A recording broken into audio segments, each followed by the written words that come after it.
Recording in progress.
Thank you for your patience, everyone. We're just waiting on a few board members. We have some technical difficulties that we are working through.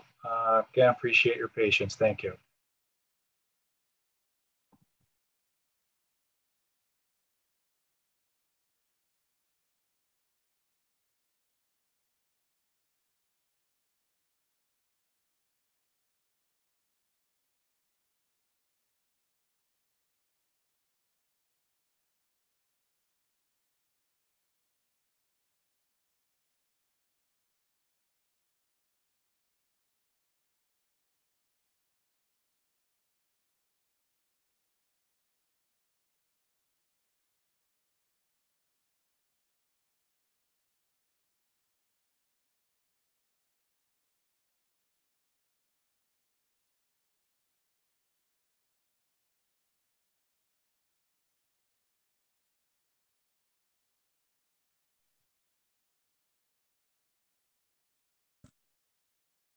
Okay, everybody, sorry for the delay. We were trying to get a quorum here. Now we have 5, so we have a quorum. Can everybody hear me?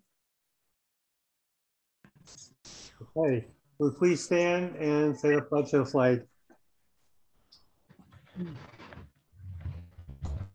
I pledge allegiance to the flag of the United States of America and to the republic for which it stands, one nation, under God, indivisible, liberty and justice for all. Thank you.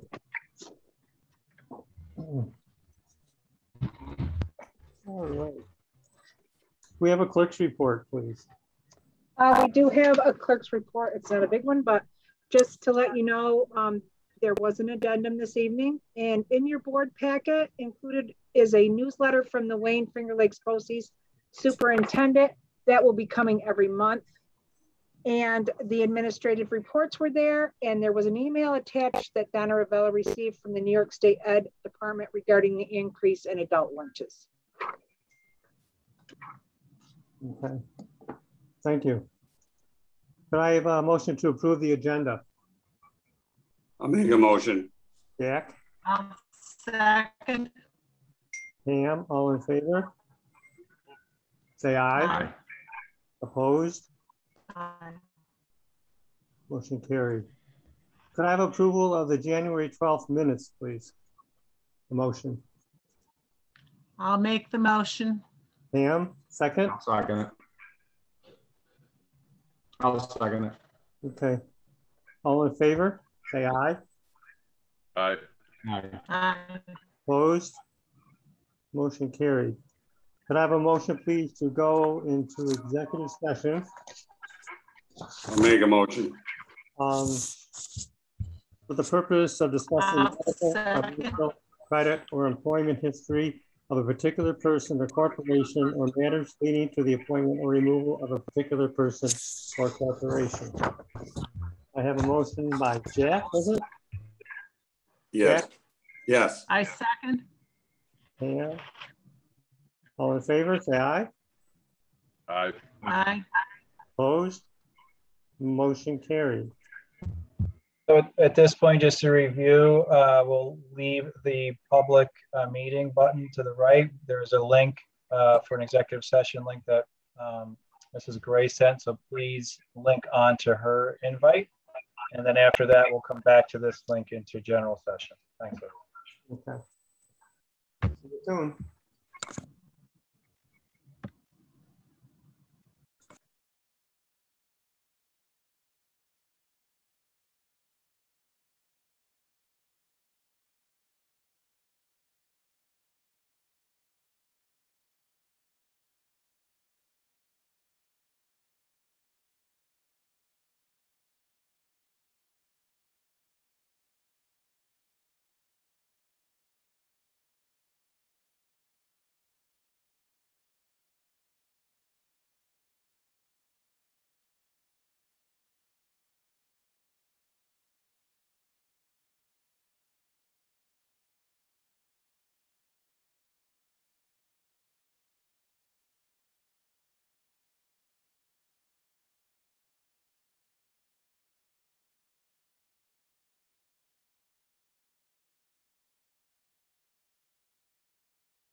we have 7 board members back there.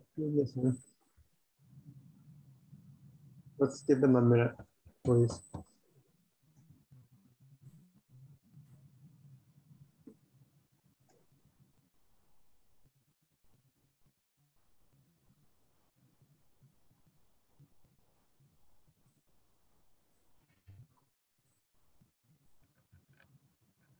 Just so you know, I'm not on here twice. The other one that's not showing the video is actually Sherry Forsythe.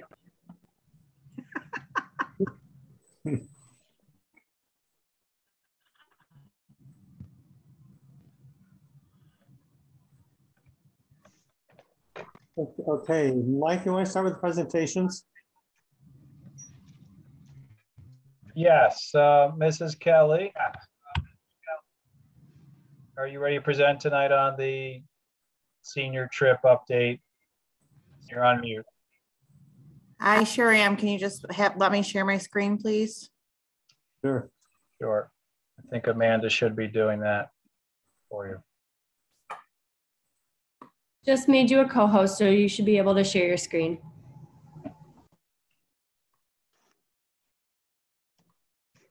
It says host disabled. Do I need to close out and go back in?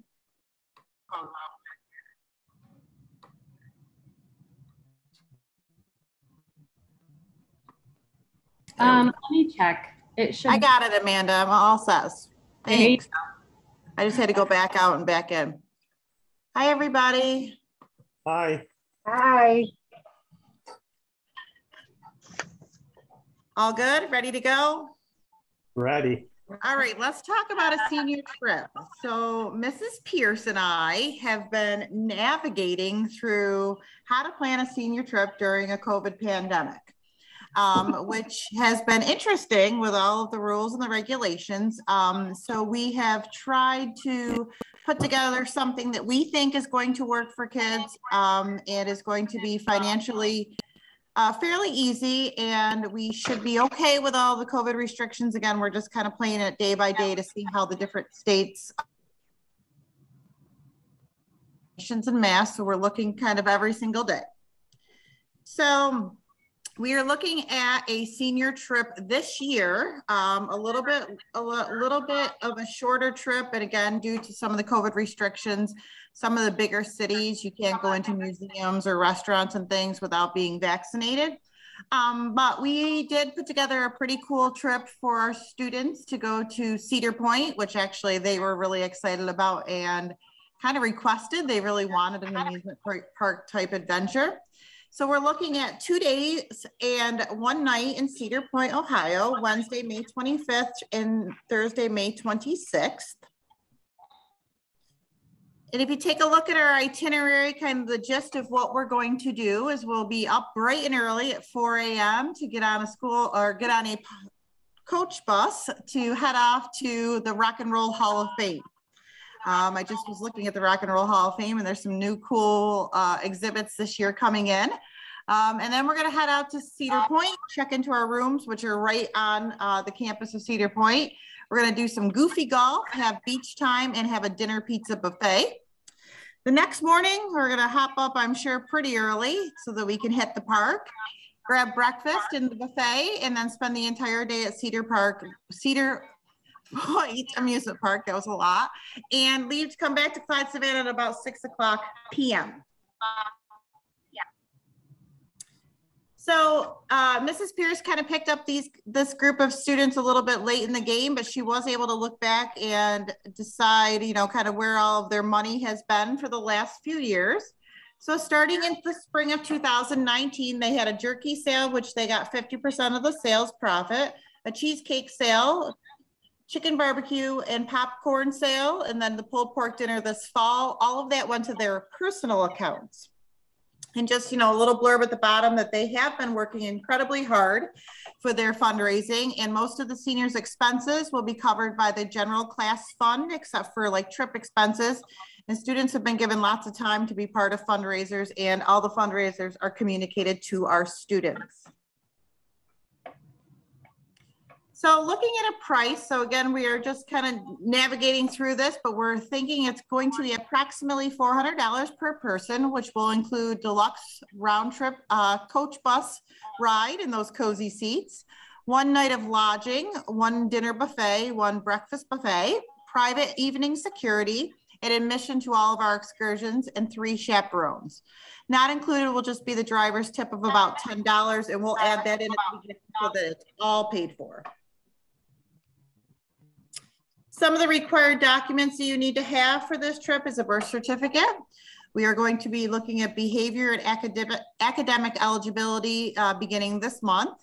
Signed parent permission slip, a signed student contract, $100 non-refundable out-of-pocket expense that'll be by March 1st, following the terms of the payment schedule and attending all components of the trip. That is all for me. I do have Mrs. Pierce on speed dial here, and I am willing to take any questions for any of you. Do you have any idea how many people will be going from the class? So I did a survey of the students, and honestly, there's between 40 and 45 students that are interested. Okay. And It depends on where we're going or not going. Okay. How many students in the class itself? 45. Oh, So yeah, most of them said yes. that's the best we've ever heard. Well, that's how many said they were interested. We haven't gotten to the point of, you know, signing contracts and Sure. doing all that fun stuff yet. Mm-hmm. Okay. Jen, I have a question. You knew I was going to ask. I know. I hope I will have that a good be- answer for you. No, it's not a hard one. Will you be, and I so appreciate having a senior, the opportunity to go on a senior trip. So I appreciate all your efforts. I have one concern though. Will you be telling the kids / parents so that they have enough time to raise the $100 that's due by the 1st of March? So we are planning on putting this right out there tomorrow if it's approved tonight. So, and obviously if a parent can't, we'll understand and we'll work with them for a couple of weeks because it is a little bit late with February break in there. Mm-hmm. Mm-hmm. John, how you doing? Good. How are you? Quick question. Good. I'm doing good. Now, is Clyde-Savannah going to be applying any COVID restrictions to the trip, or is it participation to everybody here? So that is a great question. I think depending on where we are with, you know, all of the restrictions, it's really hard to tell where we'll be in May. But we will certainly look at our, you know, Clyde-Savannah rules, and then we'll look at the areas we go to for, you know, there's different rules in different states for masking and things. So that's something that we'll have to work through and make sure that we are following the correct rules at all times. Okay. Now, are we applying to any vaccinated, unvaccinated? Because I'm concerned for like some of the freshmen that did start this fundraiser. You know, I just didn't know if we were going to apply any restrictions like that to that. So from everything we've looked at, any of the locations we are going to require vaccinations. So that is a plus. So the students will be able to attend. Did you say they are going to require or not require it? We have not found where any of the locations that we are going to are going to require it. Wonderful. Wonderful. So Okay, so they're going to have. Boston, you couldn't go into museums and things without it. And that was part of the reason we weren't sure. You know, we do have, you know, just so many kids that are vaccinated and so many that are not. And, you know, we really want to make it open for all students. That's where I get concerned where we potentially could segregate the kids from, okay, we can't go here, but these people can go there. So that's all. That's cool. I'm glad that, you know, the senior trip is going to happen like this where they can all be together. Yeah. We're hoping everything will work out perfect too. Great. Jen, maybe you answered this question, but if, for example, the last week or two before you're going to take the trip, everything gets put in lockdown, is there any stipulation for a refund? That's a great question, and I honestly don't have a great answer for you. I will double check on the refund policies. Sometimes it's 30 days, some days it's 60 days. I actually didn't even think about looking at that. If Mrs. Pierce is looking and she knows the answer, I'm sure she'll text it to me immediately, but at this point, I'm not 100% sure of a time, but I can certainly look into it. Okay, thank you. Mrs. Kelly, I'm going to ask you a question. I know in past years or years that we've taken students to trips at various locations. I know, and this year is a little bit more challenging, and you did a great job finding a location that is going to be enjoyable for our seniors and experience. We always like to have some type of educational component built in. We do feel that's important. I don't know, maybe Cedar Point does. I don't know if you're going to try to tie in some of the sciences and to the various amusement rides. I know schools have done that, and they have calculations and they do physics and those types of things.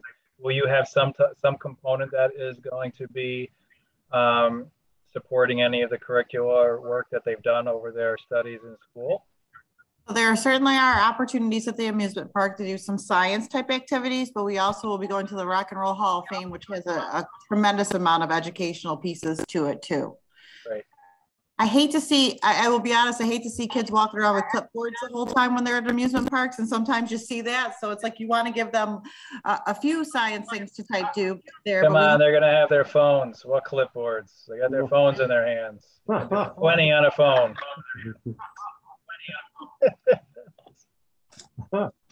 I'm sure my daughter would carry a clipboard around an amusement park.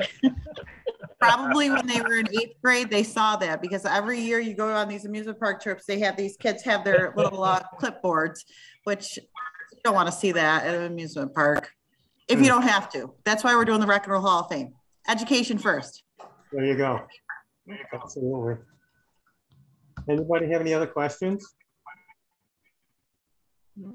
Seeing none. Thanks, Jen.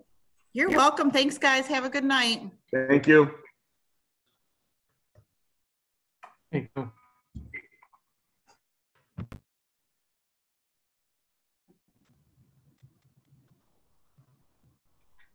Mike, do you want Susan? Okay, yep. Mrs. Gray is she's up next for her budget update. So I'm trying to share my screen. If Amanda could turn that on for me.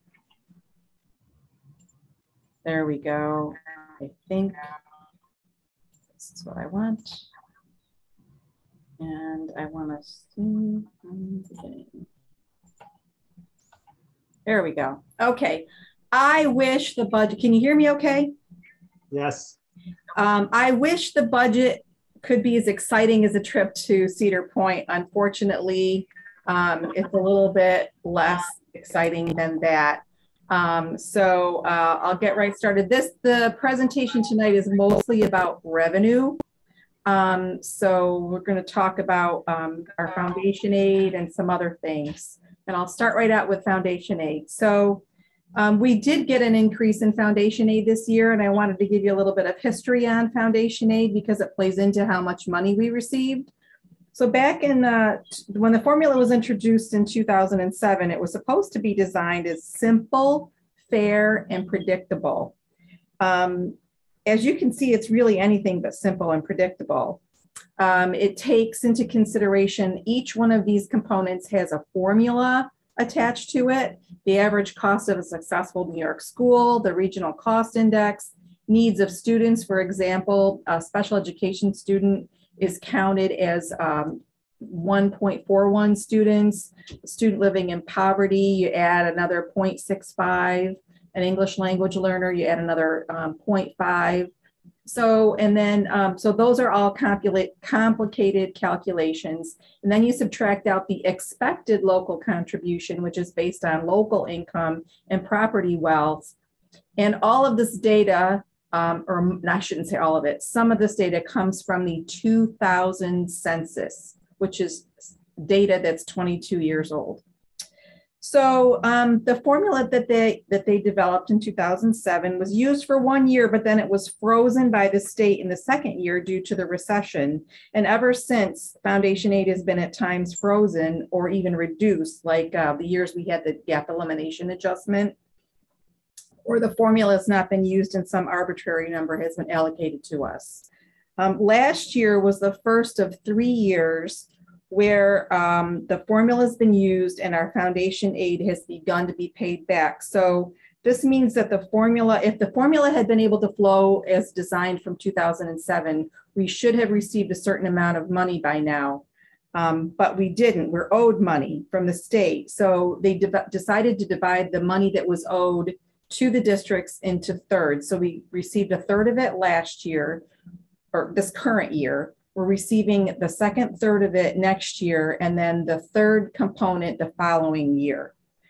So the year after that, which is 24-25, is when we're going to hit our cliff, because we won't have this extra foundation aid coming in.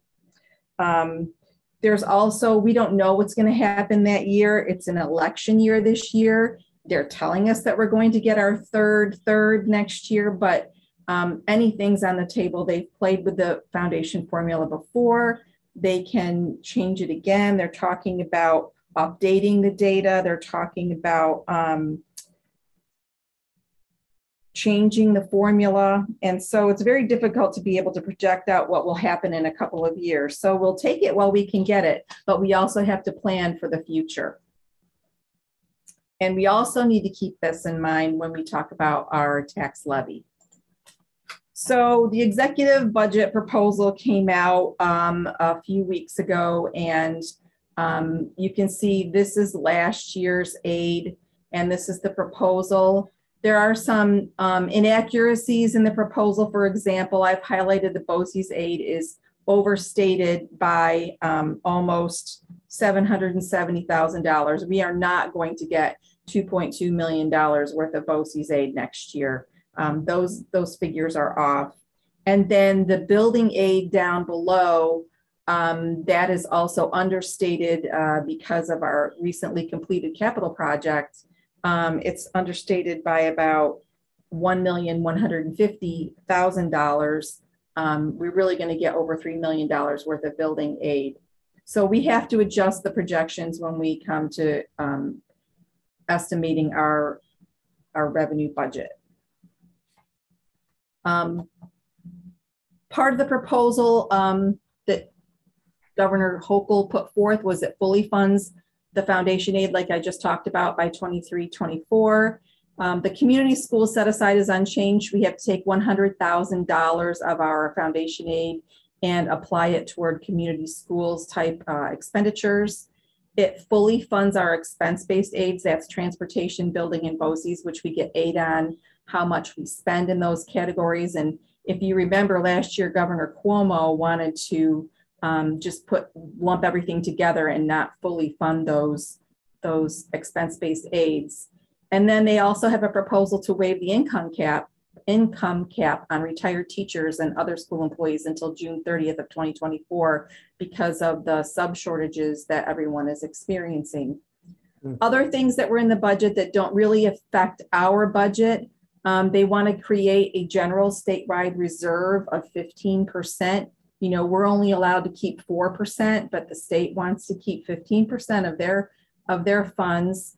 They're proposing to create a $100 million 2-year grant program addressing pandemic impact on learning and mental health.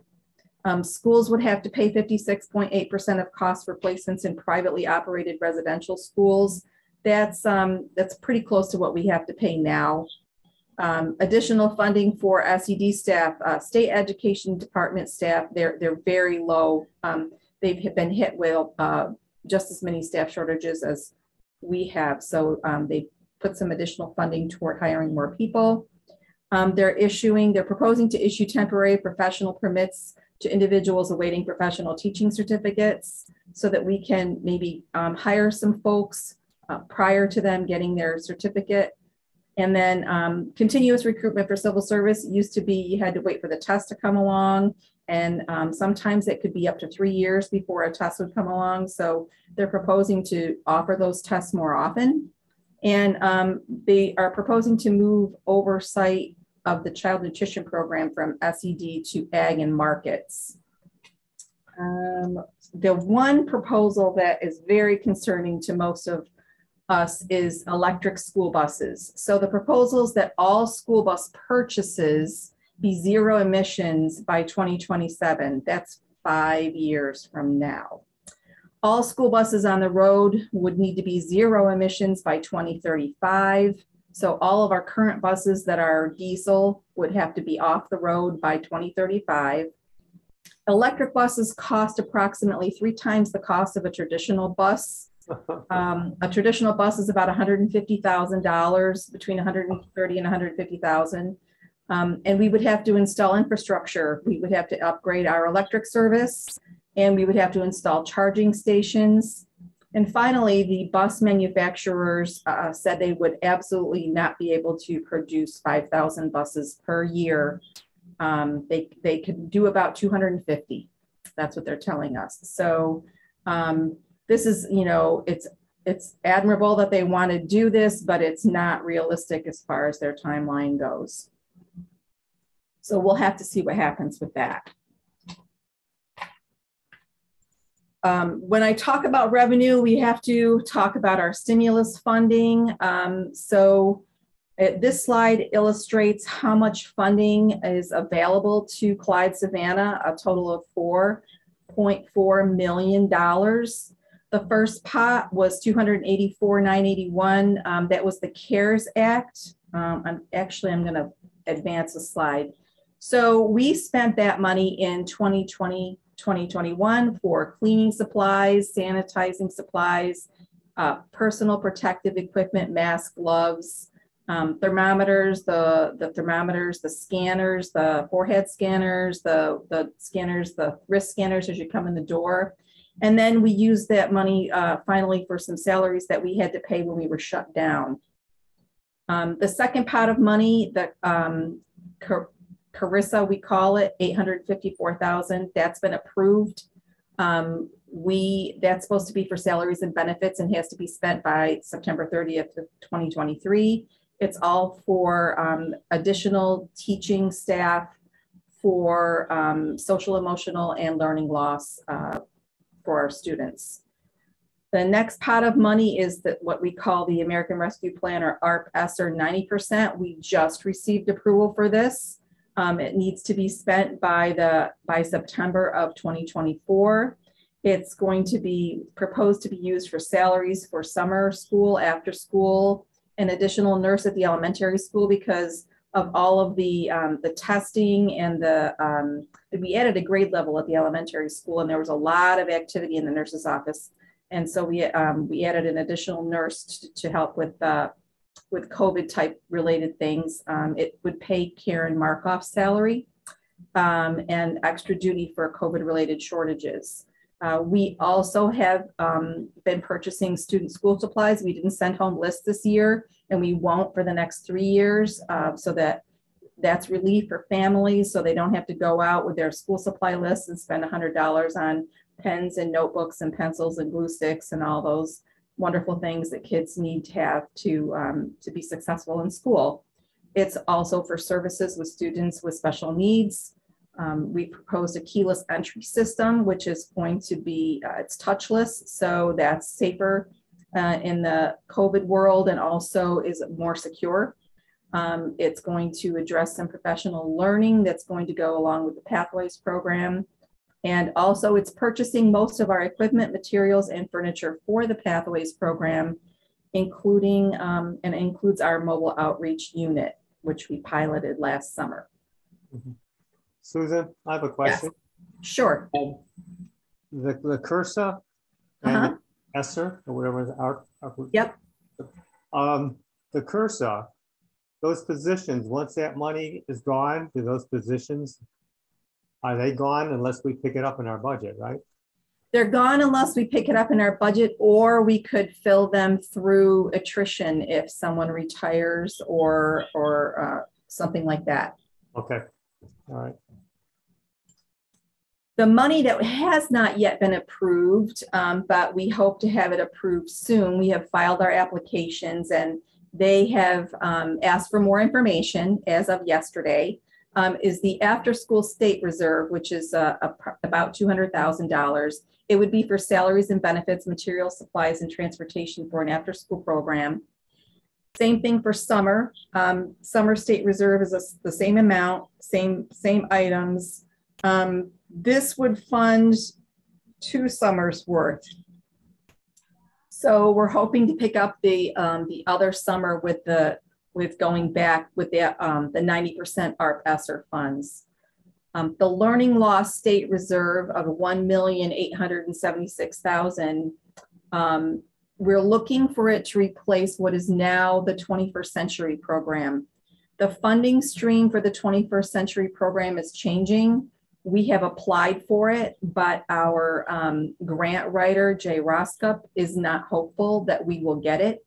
We are in a consortium with several other districts for the 21st Century Program, and it's not likely that the consortium will be approved for that funding. So without this stimulus funds, we will not be able to have a 21st Century-like program next year or in the future. So just not to interrupt, Susan, but we all know that this will be a significant loss to the community. We have benefited from two cycles of 21st Century over the last decade. And you all know how wonderful it is with after-school program for so many different activities and enrichment and those types of things. We have really been blessed. You know, every year, every cycle, you never know. They could pull the grant mid-cycle, and then you're stuck. So we are so hopeful that we could use this stimulus funding to be able to provide a similar program. I know we just got kicked back from the state. They wanted more information on that. So it's possible that it'll be approved, but it's also possible that that will not be approved. So then we're going to have to really, you know, prioritize some things. You know, I feel that the 21st Century or an after-school program is critical for our students in our community. But again, that's one of those things where if it's important, you have to balance the budget. So you will have to make decisions and what is our priority. If you're going to pay for that, where is that money coming from? And you know, we have to be very smart and strategic about our budgeting. And I know Susan is, and she's been working with our administrative team, having those conversations about program, staffing, the pathways we are committed to. So, you know, we are putting into the budget a additional art teacher. I know a number of years ago we had to cut it, but we're bringing that back, that third art teacher. And we're looking at a business teacher as well. So if you think about those two positions, potential of after school and after school programming, we're going to have to find cost savings in other places. That may mean looking at staffing. That may mean looking at restructuring various things that may mean consolidating services with BOCES for positions or services. So we are looking at everything. There are a lot of competing priorities here, and you know, at the end of the day, we will balance it. And you know, we're hoping that we get this approved, because it definitely will get us along for a few years anyway. So sorry to interrupt, Susan. I just wanted to bring that to the table. That's fine. I'm glad for you to do that. This would help with this the 21st. Well, we wouldn't call it 21st Century, but we'll find a name for it. It would last 2 years, and that would give our grant people enough time to seek out other grants which could seek out and apply for other grants which could replace the program. So it buys us time to find other funding streams so that we can continue with these programs. Let's see. So this needs to be spent by September 30th of 2024 also. And you know, our first application for the 90%, the 1.9 million on the previous page, that was rejected 5 times before we got it approved. So we've only had our first rejection for this one. So, and they just keep asking for more information. So we'll just keep giving them the information that they're looking for, and hopefully it will be approved soon. Okay, so stimulus funds, no, we're done. We're off of stimulus funds. This is our building aid. So you can see that last year we had debt service of 3 million, or actually the current year, $3,017,355 and building aid of $3,406,667. So because we used our reserves to help offset our capital project, we actually are getting more aid than we have to pay for our debt. Same thing for next year. We'll be getting more building aid than we are paying for our debt. So in May, we'd like to place a referendum on the ballot to begin a new capital project reserve. We've depleted, almost depleted the one that we have.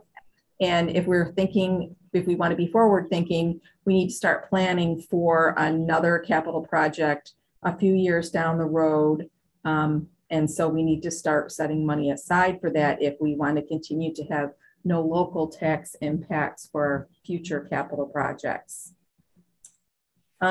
Tax levy limit. So this is the same calculation it's been for many years. It hasn't really changed at all. We start with the prior year tax levy and we multiply that by a tax-based growth factor.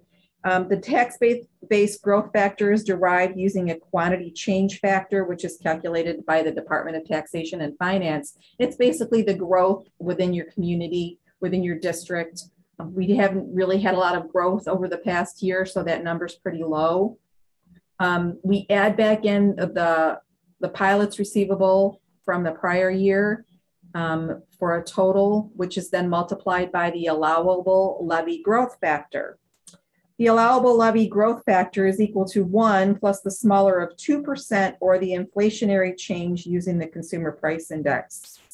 So it can never go above 2%. This is where the 2% tax cap comes in. It can be less than 2%, which it has been in the past, but it can never be more than 2. If you have to realize that our consumer price index went up. In 2021, it increased by 7%. But we're only allowed to go up 2% for our property tax levy limit. We subtract out the pilots that we're going to collect this year, and then we can add back in the carryover from the prior year. We have carryover because we didn't levy to the limit last year. We could have levied 4.09%, and we only levied 2%, so we had some carryover that we can add back in, for a total levy limit before exclusions of $5,365,421.29. That's a 3.86 increase. So we could levy 3.86% more than we did this year and still stay within the tax cap. We don't have any exclusions.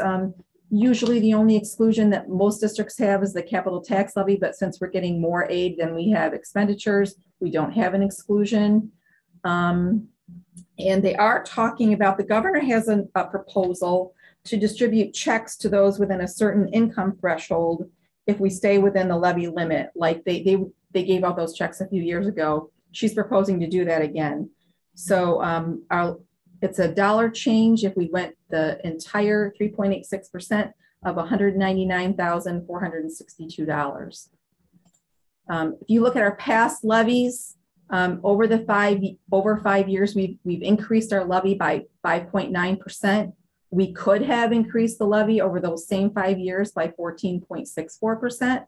So we've left some money on the table there.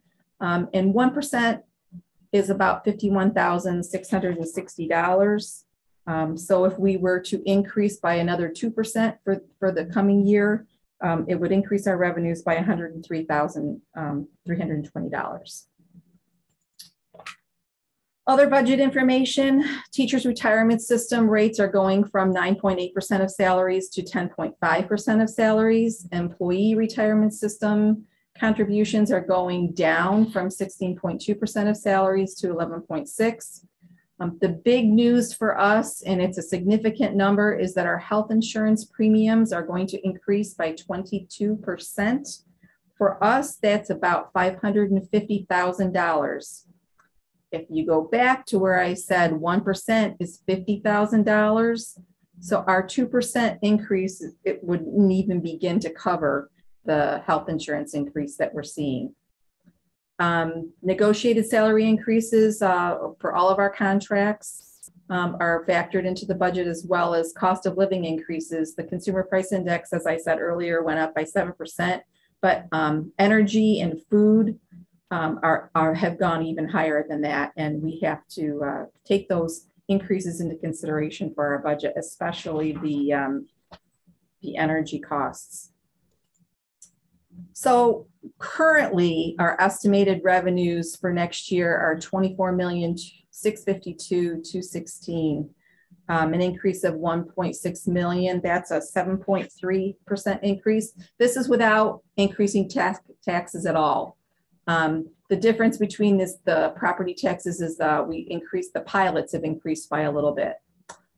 So all things considered, it's about a 7.3% increase in revenues, which, you know, should, if you think the CPI has gone up by 7%, should cover it, but it's probably not going to cover the whole thing, especially with our health insurance premium, which is a big part of our budget.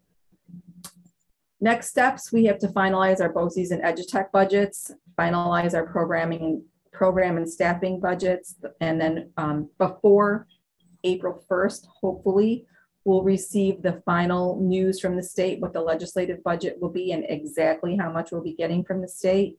And then the board will need to decide how much fund balance and reserves they would like to use to balance the budget and determine the 22-23 tax levy.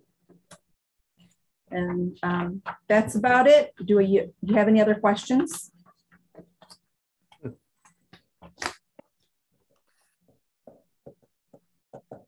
Okay.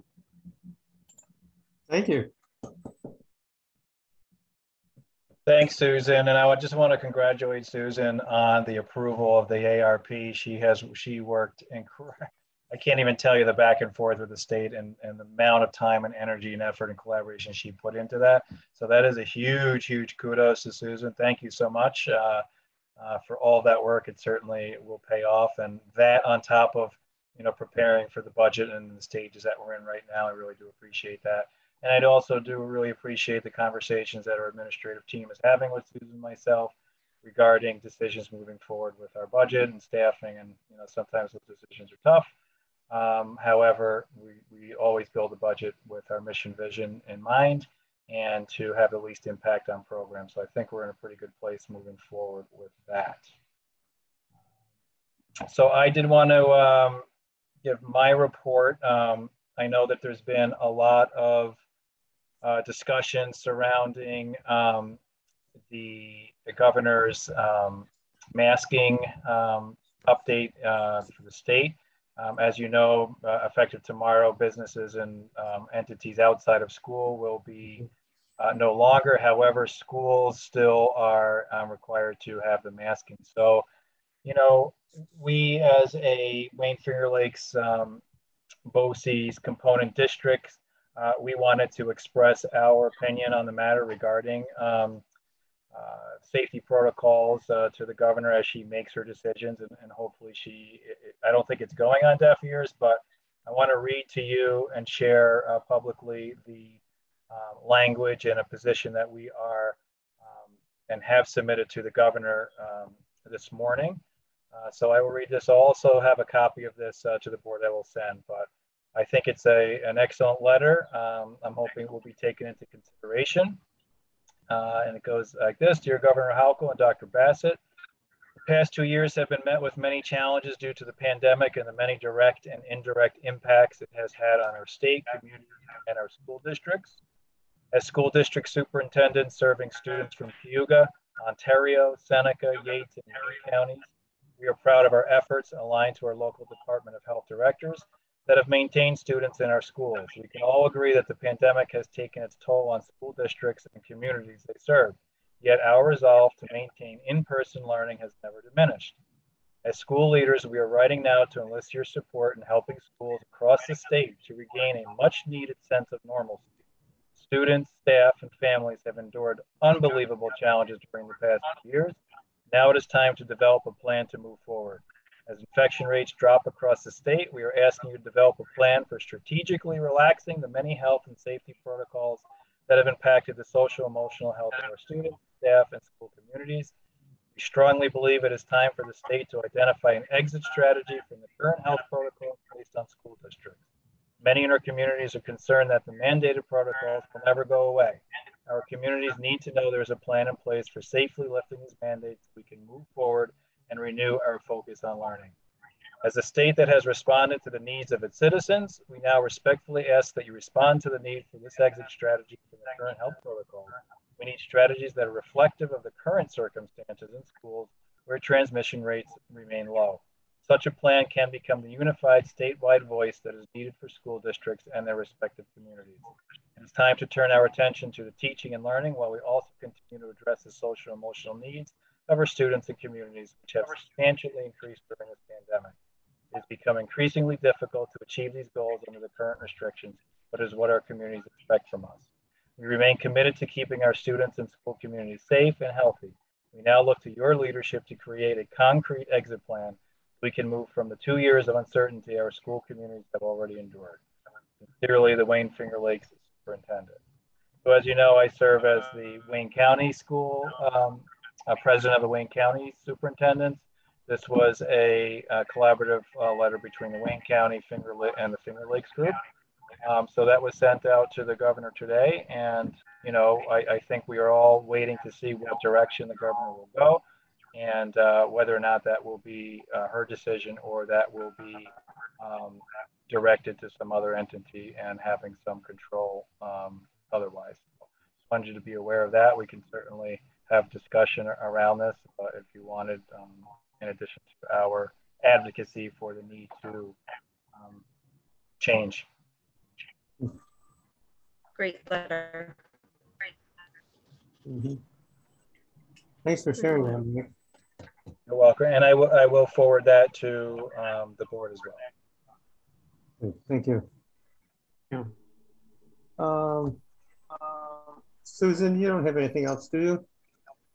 I mean, you did. Yeah, I just wanted to, besides working on the budget and the stimulus applications, our RFP for our architects are in, our RFPs, we received 11.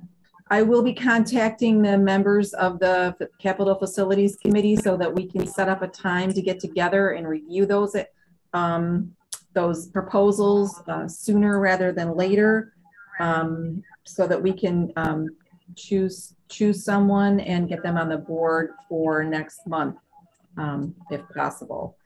Also, Donna Ravallo and I are presenting to a statewide conference tomorrow on the child nutrition program. And I wanted to point out that in the agenda subpay, there's increases for subpay. Most of that's due to minimum wage increasing. It went up from $12.50 to $13.20. And the sub driver pay, we're trying to get more subs. We only have 1 or 2. Also, the price for adult lunches increased due to federal regulations. So that's about it. Okay, thank you very much. The building administration, they submitted quite a lengthy reports, and if you haven't read them, read them, because there's an awful lot of really great things going on. And I was talking to Mike earlier today, and I said a lot of those would definitely be nice to have in board presentation, some of the things that are going on, just to follow up. And I really appreciate all the things that the administration and the directors are doing. Like I said, if you haven't had a chance to read them, please do that. The other thing I was impressed by was the course study guide that was put together and given to us in our board packets. A lot of great courses, possibilities of courses that are there for our students to take advantage of. It'd be interesting to see which ones are the ones that win the vote of most of the kids, which ones they take. But there's a lot in there, a lot of information. The question I have regarding the course study guide, does that go to students? Does that go to parents? Or is that just something in the guidance office? I guess that would be Jen. Jen, you want to talk about that? I was waiting to see if I was going to get the lucky pick. Yeah, the kids and the parents do see those. We are working on, as soon as this presented tonight and are approved. We're going to be doing course selections over the next week. Even, I think it was about a month ago, Ms. Clark, our new counselor, and myself went into all of the English classes and we reviewed transcripts in the course catalog from last year, just to kind of help kids own their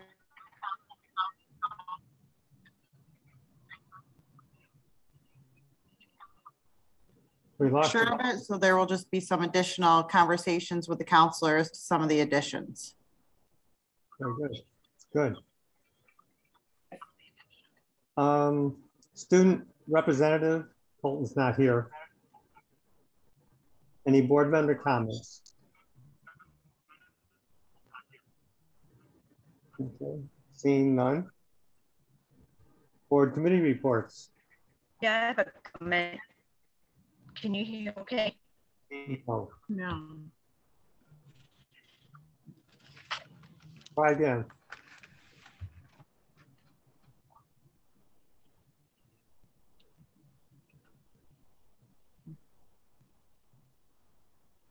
Pam? That was Pam, wasn't it? Yeah, for policy, there's two policies I wanted to highlight tonight.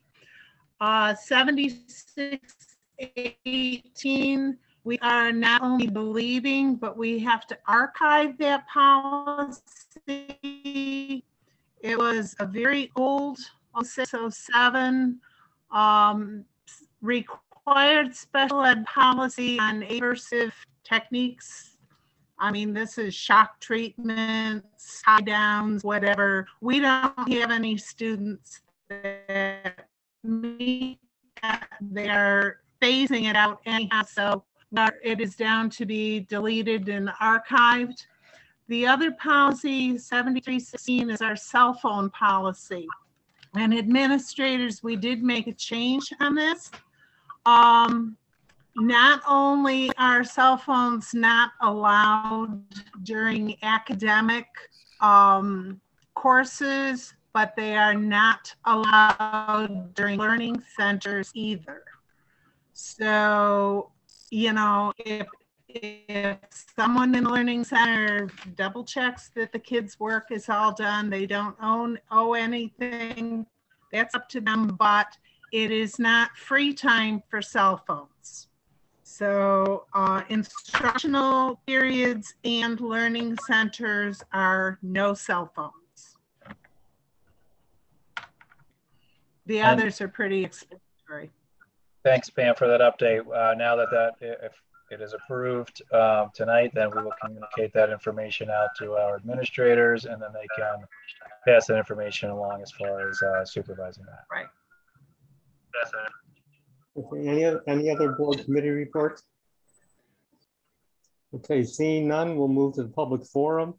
In the interest of meeting efficiency, public comments pertaining to the agenda should be kept within the board's 5-minute guideline and not to exceed 30 minutes altogether. Do we have anybody from the public that has any comments? If anyone does have comments, they can raise their hand, the icon raising of the hand, and then our Amanda Erith will unmute them.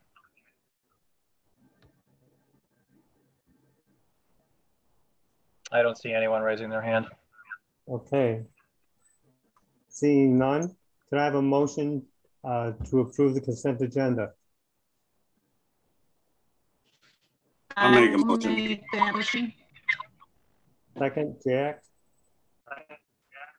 Discussion? Seeing none, all in favor say aye. Aye. Aye. Opposed? Aye. Motion carried.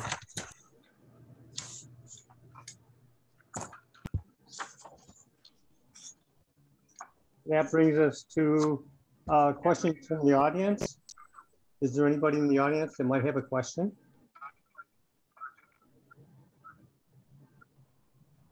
Seeing none.